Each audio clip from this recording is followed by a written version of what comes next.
Well, for us, the chromaticism was certainly a little bit of a challenge, especially since there's a lot of enharmonics that the kids don't normally see written in the piece. There's F flats and C flats and things that the kids know and they're familiar with, but when they're reading it, it still kind of catches them off guard a little bit.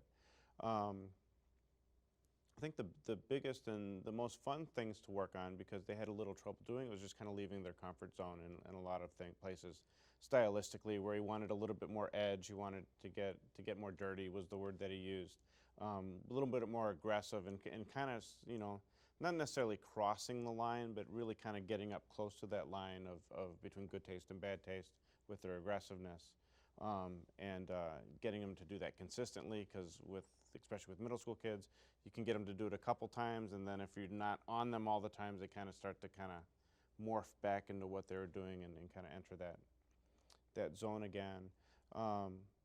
Pitch, it seemed like a really kind of simple thing with that chromatic thing coming up and down like it describes at the beginning, but keeping that in tune was really, really difficult. And we had to spend a lot of time on getting some of those clusters to line up right, and for the kids to really be hearing it in their head to get that effective to be done effectively. But there's not a tremendous number. There's a handful of technical things that we just had to slow down a few times and really get the kids to play them together and play them evenly. But it's a very playable work. It was really well written, so there wasn't anything we were fighting compositionally to try to make it sound better.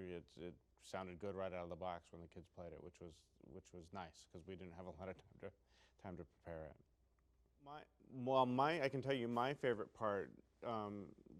The melody does get stated a handful of times, but the second time when the whole band kind of comes in and he adds that counter line, we did have to spend some sectional time in that counter line getting everybody playing the right notes, mostly because of all the flats and all the accidentals and stuff. I just love that play. That's the spot I love. It's just gorgeous. It's really lush.